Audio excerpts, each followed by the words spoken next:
Welcome to One Bite is Everything, the podcast that connects every bite you take to the beer world. I'm your host, Dana DePrima. Here we talk about food from every angle, sometimes with farmers or chefs and other thought leaders who shape the way we eat, live, and connect. Remember, food isn't just food. It's health and community, your environment and our economy, all on your plate. Today's episode brings us to Martha's Vineyard and into the world of farmer Joe Douglas, founder of two businesses, Fork to Pork and Leaf to Beef, her unique farms that are quietly rethinking this small corner of the food system. Joe raises pigs in a way that reconnects restaurants, farms, and food waste into a living loop. Every day, she collects hundreds of gallons of surplus food from restaurants, bakeries, hospitals, and dining halls across the island. That food becomes feed for her pigs, and then the pork returns to those same restaurants, closing a loop that modern agriculture largely forgot.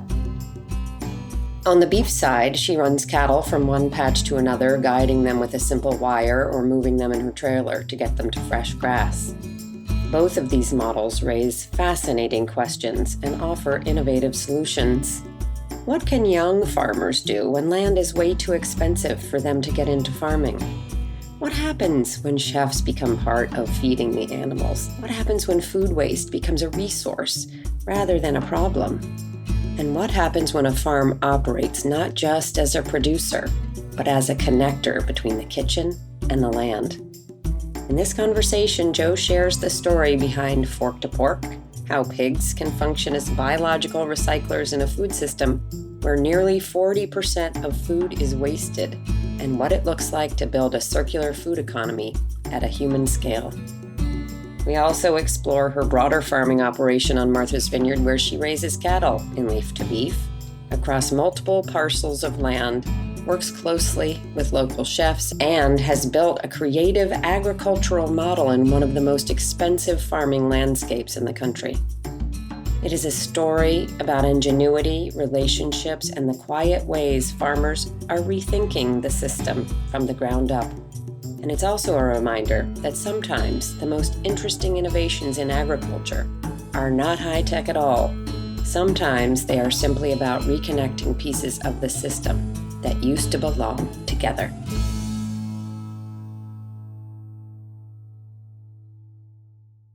So I grew up outside of Boston, and my middle school took us to the farm school in Athol, Mass. For a kind of beginning of the year school trip. And we worked on the farm there, and then they offered farm camp. And so I went to farm camp every year and just totally fell in love with it.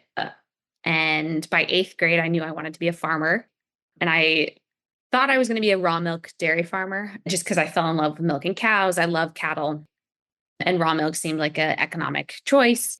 And then I was interested in cheese making and also selling raw milk. So I've worked on like a dozen different grass-based raw milk dairy farms in the Northeast.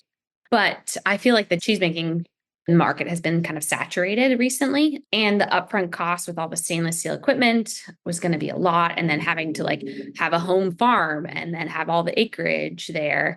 And then to be working 365 days a year, having a dairy, it just seemed like a lot because I wanted to have my own animals. So I was like, okay, maybe having a seasonal beef herd would be great. But I moved here 8 years ago, and they have a great farming community. There's an agricultural society here that's vibrant. They have I think it's 163 years of a ag fair here on the island. So it's going strong. So I wanted to be part of that community, and I didn't have access to pasture, but I had access to woods, and I knew I wanted to be seasonal. And so I started out with Fork to Pork raising pigs because I'd worked on a couple different farms where we were feeding like the whey, the spent liquid from cheese making, to pigs on the dairy. And that worked out well. Or we would get some scraps like popcorn from the movie theater, but no one was feeding pigs exclusively on food scraps. And I'm a big environmentalist. I know, having majored in agriculture in college and worked on a bunch of farms, it takes a lot of energy to produce food. And then to realize that like 40% of the food never makes it onto our plates or is eaten, that was really shocking to me. And so I wanted to start Fork to Pork feeding pigs exclusively on food scraps that I collect from restaurants. What makes this idea so compelling is that it reframes pigs not simply as livestock, but as biological recyclers within a broken food system. As Joe just mentioned, nearly 40% of all food produced in the United States is wasted, representing billions of dollars in lost resources and an enormous environmental burden. The UN estimates that food waste accounts for roughly 8 to 10% of global greenhouse gas emissions when it decomposes in landfills. Yet historically, pigs played the opposite role. They were the ecosystem's cleanup crew, converting kitchen scraps and surplus food back into nourishment. The fork-to-pork model revives that older ecological logic, positioning farms as the missing link between restaurants and soil. Instead of growing feed crops with synthetic fertilizer, transporting them long distances and funneling them through industrial systems, the pig becomes a living circular economy, transforming yesterday's excess into tomorrow's food. In this sense, the innovation isn't technological, but cultural. It asks us to rethink waste not as a liability to be discarded, but as a resource waiting for the right organism to complete the cycle.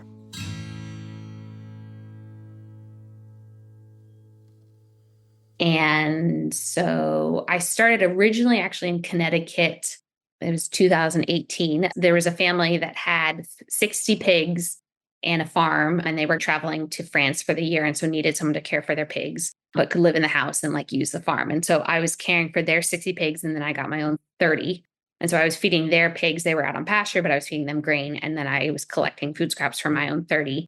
And I had signed a lease with them, a year lease. And it was great because I was like, okay, if I really don't like this, it's only a year lease. Like I can be like, I can do it for a year and be like, no, I don't really want a pig farm. But it was a great kind of trial run where I could kind of get my feet wet and be fully managing, but not be buying a piece of property. And unfortunately, due to family health reasons for the family, they said that they had to come back to their farm and their house. And that was right after Thanksgiving. And I was like, well, I had this lease through May. And so I got them to buy my pigs from me. So they came back. And so then I was like kind of homeless and jobless because I was living there on the farm. So then we would always vacation on the vineyard the week after Christmas. And so I basically packed up everything and then moved here to my family's house. And yeah, I've been here ever since. But yeah, wanted to start fork to pork again on the vineyard. That was kind of the ultimate goal. And when you were in Connecticut, though, you were getting scraps from restaurants at that point, and then you didn't end up selling them back to the restaurants. They were not full size. Yeah, I was only there for 2.5, 3 months, September to beginning of December. And so they weren't full size. So I just sold the live pigs back to the farm owners. So then they had the 90 pigs. Did you notice a difference between the pigs who were on grain and the pigs who were eating scraps? I had 30 pigs and my parents came to visit. And I always like to count my pigs to make sure they're all there. And we counted and it was 31. And I was like, huh. And all of mine had kind of like stripes or like solid colors. And then there was like one pig with spots. And so we called him Spot. And so Spot had come from the other herd and had like been like, ooh, that's better food. And then had like gone underneath the fence and then joined my herd and was like, no, this is where the food is at. Yeah. Then I had 31. And so Spot was kind of like, yeah, don't mind me. I look like them, right? But they were definitely more entertained. So pigs are smarter than dogs. And so they need to be entertained. So they get bored really easily. So especially pigs that are kept in a small area and a pen and fed grain the entire time, they get bored. And so they're going to be a little mischievous. Whereas my pigs every day got a buffet, a truckload full of food, and they never knew what they were going to get. And so they're excited. They come, I dump all the food, and then they get to practice their natural rooting behavior of taking their noses and rooting through all the food scraps. And so they get entertained. And so they eat a bunch and then they have a food coma and they take a few steps and they like lie down and pass out. It's really cute. And then they sleep for a little bit and then they get back up and then they go eat again. So they definitely have a better life because it kind of stimulates this exciting, like natural behavior of them wanting to root through. And they actually don't root up the area as much. A lot of people say, okay, if they keep pigs in a smaller area, they're going to like totally destroy the area. But my pigs, because they're rooting up through the food scraps, they've been on the same 3 acres the past 7 years. And people are amazed. Like other pig farmers come and visit and like, wow, it's like totally not destroyed just because like they don't need to root through the ground. They're rooting through the food scraps. What's fascinating about this story isn't just that one pig defected for better food. It reveals something deeper about animal intelligence and environmental enrichment. Research consistently shows that pigs rank among the most cognitively complex farm animals capable of problem solving, social learning, and even playing video games in laboratory settings. When animals with that level of intelligence, monotonous feeding systems, the same grain, the same routine, the same environment, boredom becomes a real welfare issue. What the scrap feeding system inadvertently does is turn feeding time into a form of cognitive stimulation. Each delivery becomes a kind of sensory puzzle, different textures, smells, and foods to explore. The pigs are not just eating, they are foraging, sorting, investigating, engaging in behaviors their biology evolved for. The result is a subtle but important shift in how we think about livestock management. The quality of an animal's life may be shaped not only by how much space it has, but by how much curiosity its environment allows it to express. In this case, a truckload of leftovers becomes something like enrichment for the mind as much as nourishment for the body. And this is land that you're leasing from someone else? Yeah, so I don't own any land here on the vineyard. It's quite expensive.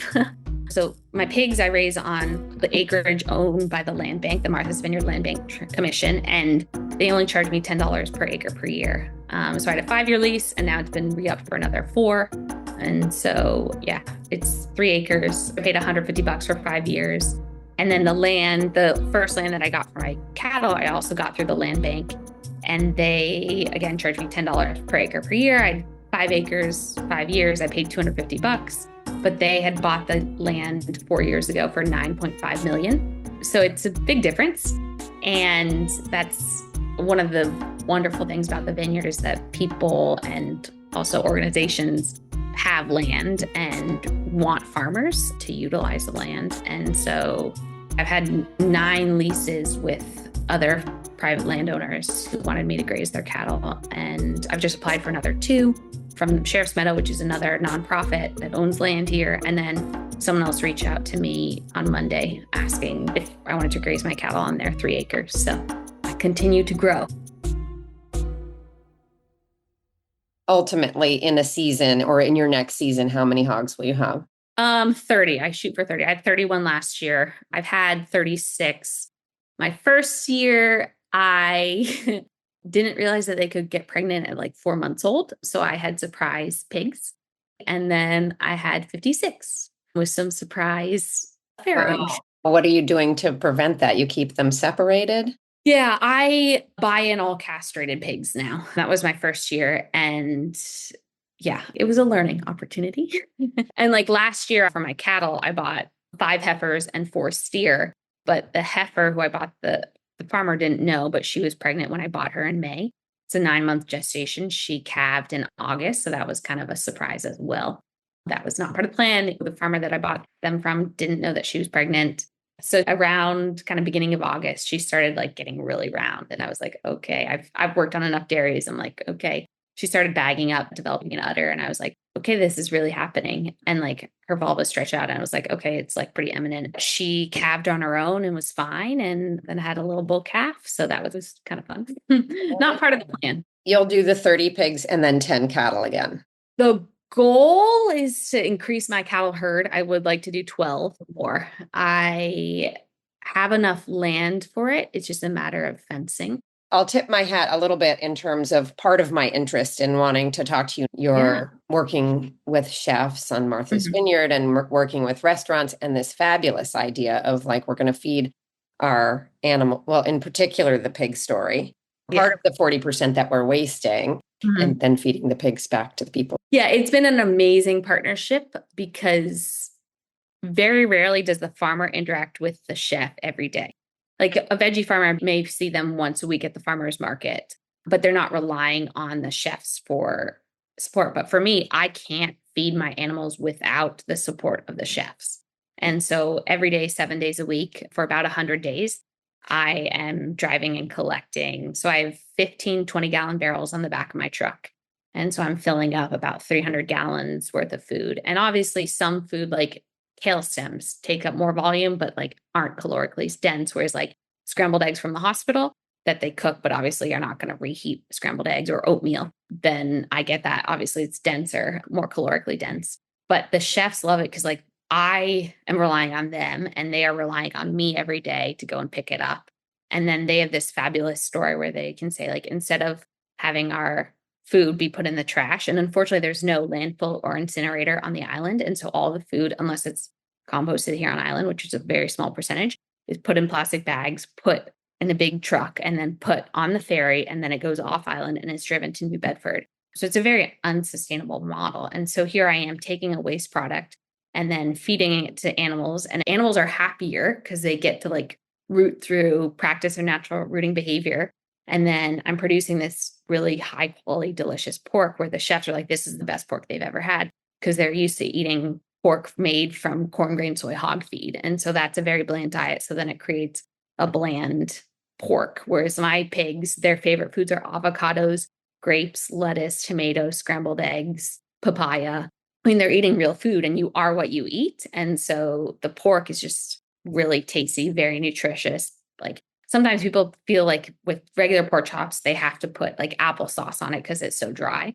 But mine are like super flavorful. And yeah. And then the chefs have this great story where they can be like, hey, we helped feed these pigs rather than having grain that was probably grown in the Midwest, then shipped over and then put on the ferry and then fed the pigs. Instead, it's like all this food is recycled here on island. And then, yeah, the chefs are really excited. And it's a unique story. And it's a great educational piece because in the winter, we only have about 20,000 people on the island. But then in the summer, it can swell up to tenfold, like 200,000 people. And so those people that are coming to the restaurants and hearing this story are then taking it from the island and then going back to wherever they live, Boston, New York, DC, wherever, Chicago. And then they're like being able to tell this story. And so I think it's more than just like this island, but it's spread throughout, which I really like. But my whole thing is, yeah, connecting people with the food. And for me, I think it's pretty rare for like a farmer to be interacting with a chef every single day. And so they're always like, how are the pigs? And then I can be like, oh yeah, they really liked your like pasta that you had yesterday. And I think that brings an element where they feel excited. Or like someone was like, oh yeah, I know they really like carrot tops. So I made sure to save all the carrot tops. I'm like, oh, thank you so much. I really appreciate it. This system quietly dissolves the artificial distance between the kitchen and the farm. In most modern food systems, chefs and farmers exist at opposite ends of a long supply chain connected only by distributors and invoices. Here, however, the relationship becomes ecological rather than transactional. Chefs generate surplus, the farmer transforms it through the animals, and the animals return to the table as food again. What emerges is not just pork production, but a localized nutrient loop, something the industrial food system largely abandoned in favor of global efficiency. The story also highlights how culture can reshape agriculture. When chefs know the pigs personally, ask how they're doing, and intentionally save carrot tops or kale stems, food waste stops being invisible and becomes part of a living system. In that sense, the real innovation isn't only feeding scraps to pigs, it's restoring a human relationship inside the supply chain. Instead of anonymous commodities moving through trucks and ferries, the food cycle becomes a narrative people participate in, and those narratives travel. When diners carry that story back to cities like Boston or New York, the farm becomes kind of an ambassador for a different food future, one where waste, flavor, ecology, and community are all a part of that same conversation. I heard you say from the hospital, sometimes I forget about institutional restaurants, but the hospital has a big volume. Tell me a little bit about the hospital, but also about some of the other restaurants. Yeah, the pigs love the food from the hospital. That's probably one of their top favorites. And the hospital has been great from day one. They've been really excited to feed my pigs. So People will have individual milk containers too in their individual rooms, but once it's been served, you can't then put it back in the fridge and reserve it. And so then I get a bunch of milk as well. But it's, oatmeal, scrambled eggs. They don't really know how much people are going to want to eat. So they have to cook a bunch, and then obviously they don't want to throw that away. Another dining hall is at Camp Jabberwocky, which is for people with special needs of all ages. And so again, they don't know what people are going to want to eat. And so they have to cook a big meal, but then food from that I also pick up. And so that's right down the road. So that's a good connection as well. And they had a group of campers come and visit my farm, and they loved it. And I didn't know if they wanted to go in, but they were like, no. So we were like getting the wheelchairs over the fencing, and they were just having a riot, and the pigs were like kind of nibbling at the shoes. And so they brought their food scraps that day, the buckets, with them on the bus, and fed the pigs. And then actually at the ag fair, coincidentally, they brought a group of campers to the ag fair right as I was feeding. And they were like, hey, I recognize all those tortillas that we didn't end up eating. And I was like, yeah, this is from your camp. And so all the campers were like, wow. So then they got to see them being fed at the ag fair too. So I like that connection as well. And any other restaurants that are more for the diner?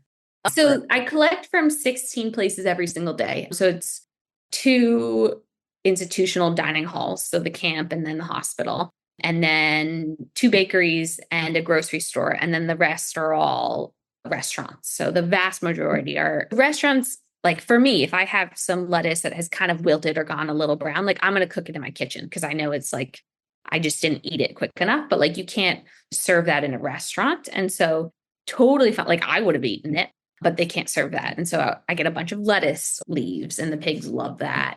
I do not collect from individual households just because I need the bulk of the food. But if restaurants are serving 100, 200 people a night and they're not serving the wilted lettuce, they're creating such a mass volume. And I also want that relationship where they end up buying the pork from me. So it's a great connection where it goes from farm to restaurant to farm and then back to restaurant. So it's this full cycle partnership. Have you heard of folks picking up this kind of model elsewhere?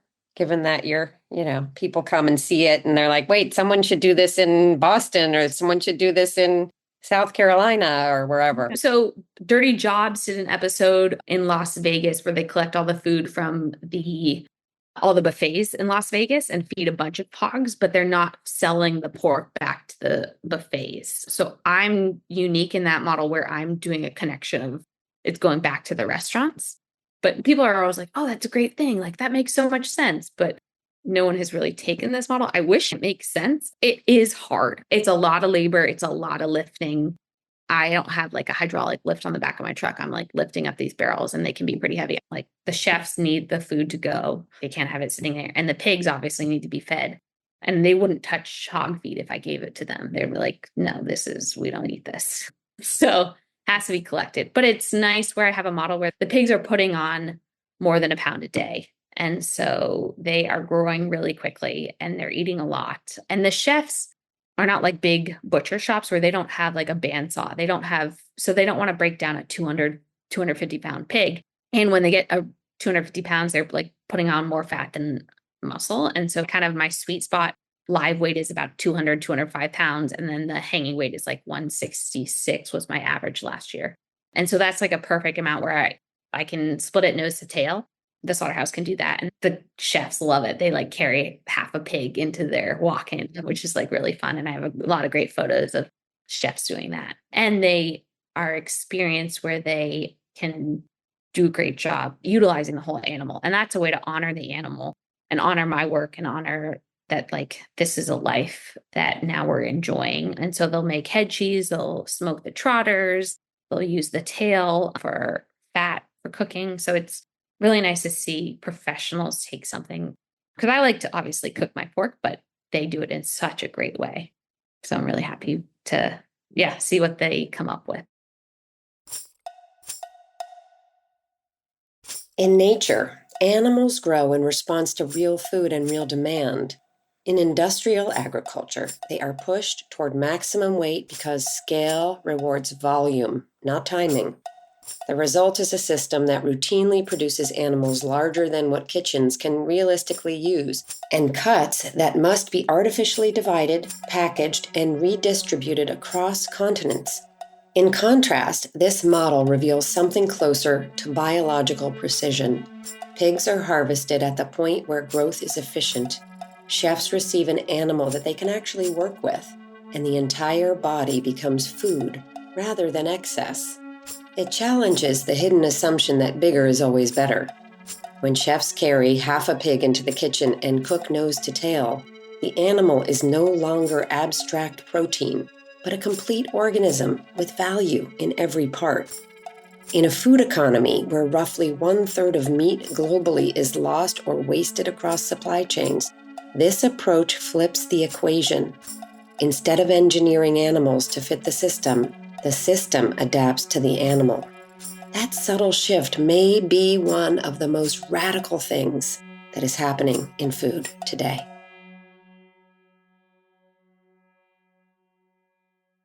I'm interested about Martha's Vineyard in general, right? You said, is it 20,000 during, and then obviously you've got vacationers coming from all over, some who are experiencing it for the first time, and others who I know there's a real, like once you go, it's like your place, right? So they come back year after year.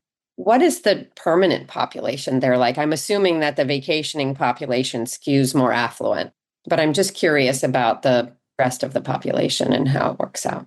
Yeah, we have a lot of Brazilians, huge amount of Brazilian population. They're all contractors, plumbers, electricians, but the year-round population is definitely the workers, the workforce here. And so I work at the hockey rink. That's my winter job. I'm the first female Zamboni driver. The ice hockey rink is the central meeting place for the year-round population in the winter, because what else are you going to do? And so it's plumbers, electricians, state troopers, police officers, firefighters, like that's kind of the workforce. And so your meat, both your beef and your pork, it's feeding the island year round. I mean, your final harvest is before winter comes, so you're not dealing with the animals during winter.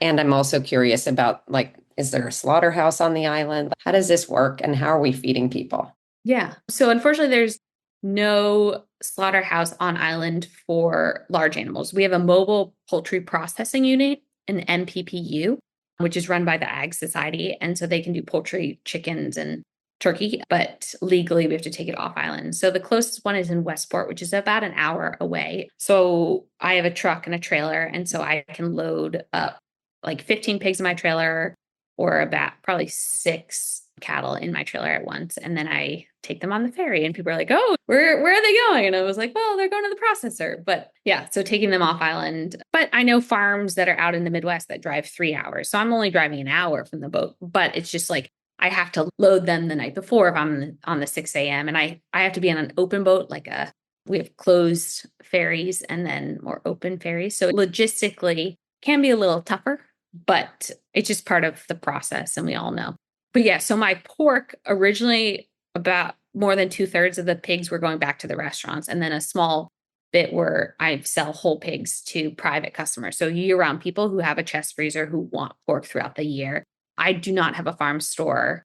That's just like overhead that I don't want to have. I don't have land. Like I can't build a building. So if people want my pork, they either go to, or they can buy a whole pig and then choose how they want it cut up.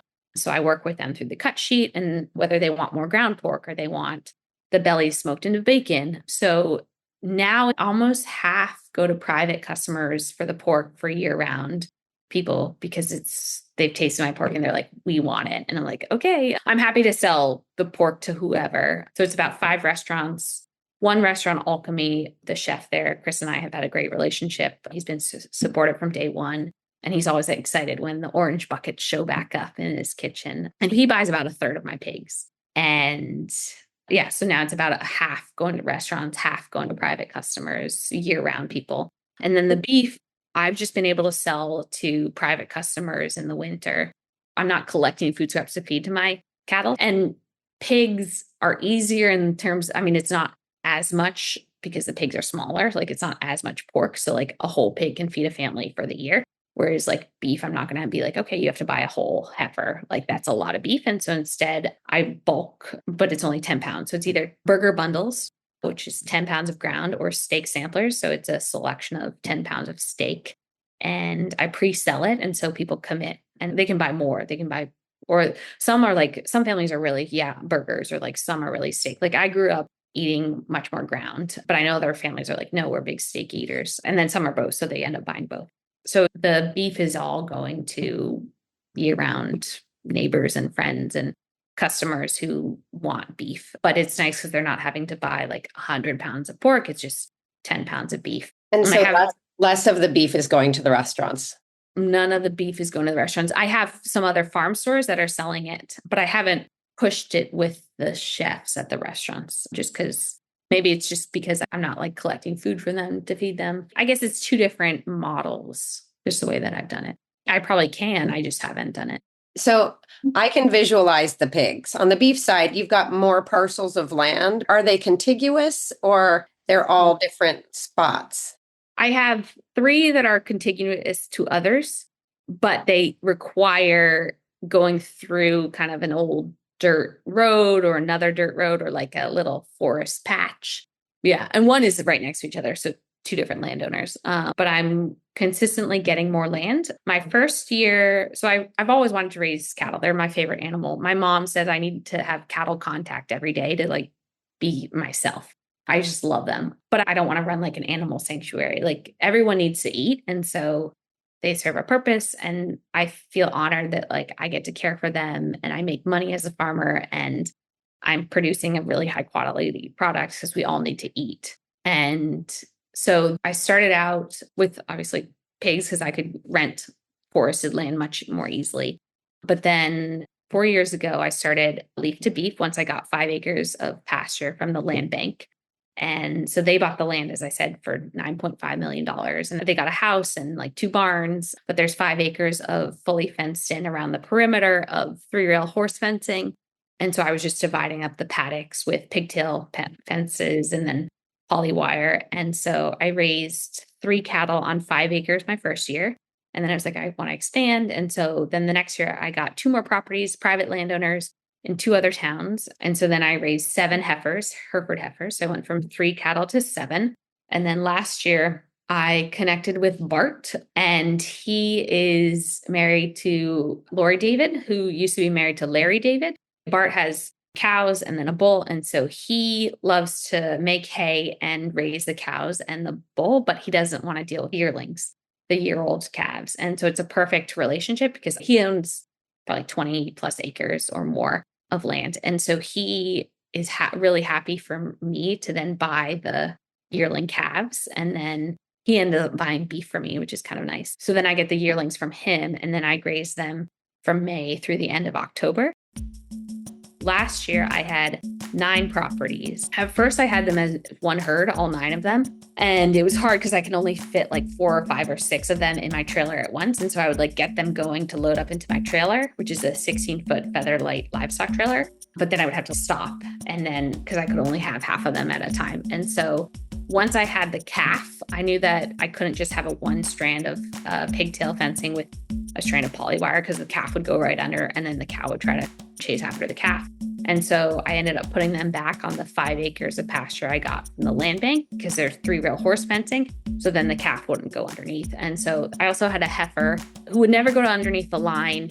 Like when she was out on pasture, it was just only loading. She would always go underneath the line. And I was like, okay, you are like my runaway heifer. I'm going to put you with the cow and the calf. And so the 3 of them went to the original 5 acres. And then I had 2 other herds then of the rest. And so then I kind of divided them up into parcels.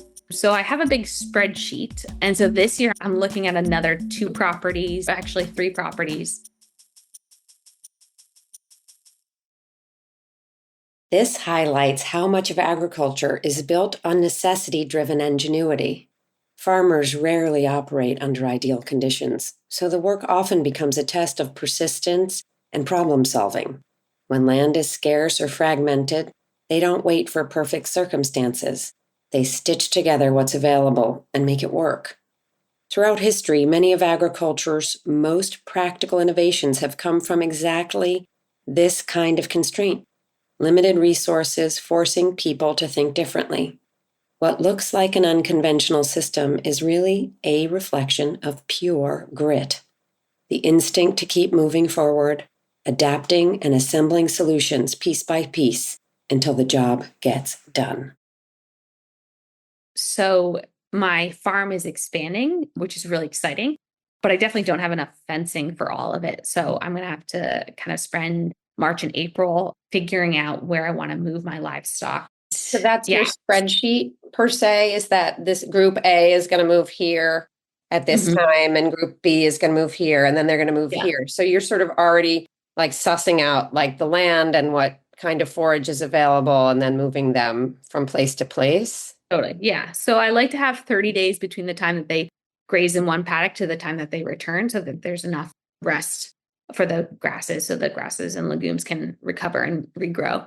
So I was able to do that with the one big herd, but now I'm like, okay, I have connections with big enough properties where I can probably keep 4 at one property. If I have 12, I can keep 4 at one, 4 at another, and then the other 4 will rotate to the smaller properties around. But unfortunately, I can't get between picking up food scraps for my pigs. I can't drive 25 minutes to move the cattle every day. I mean, why I'm really interested in virtual fencing is that from my phone, I can move the cattle every single day or twice a day. And I'm not driving up 25 minutes up island to like move the line. And normally, how long would they stay before? So right now, I guess they spent 1 to 2 weeks on each property, depending on the size of it. And I would see them every like 2 to 4 days, depending on the size of the paddock that I could give them, which isn't great. Like if I had a home farm, I could move them every single day and I could have smaller paddocks, but it's just not feasible. But I would also be like adding lime and like adding amendments to the land because I own it. And I would know like, okay, everything addition that I do, like it's benefiting my own personal property. But now because I don't own anything, I'm leasing all these properties.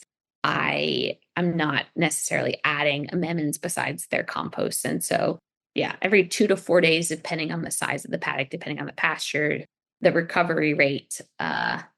But that was with one herd, which was nice because I knew like I would move them all at once, but there's no way I can move each of the 3 or 4 herds that I end up having this year. And it's exciting. So why I love dairy farming is I love the daily management of the animals, milking the cows twice a day. So this is a fun way where I still have that management role. And I love seeing them. I love being able to be like, okay, what size, like how long are they going to spend in this area? It's a fun way to figure out farming in that way. My mom heard on the news that cattle farmers who ended up smoking cigarettes actually had like healthier animals because they would like go and take a smoke break. They would like smoke their cigarettes out in the field watching the cows. And then they could be like, oh yeah, that cow's lame or that cow's in heat.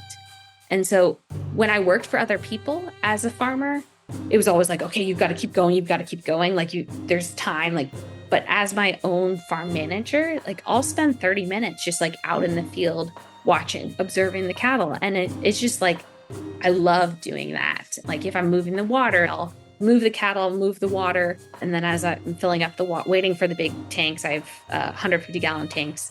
And I can be like watching the animals and just like observing them. And yeah, it just brings me a lot of joy. I'm pretty sure your mom was not recommending you take up smoking as a cross. No, definitely not. She's like, honey, check this out, but don't start smoking. Yeah.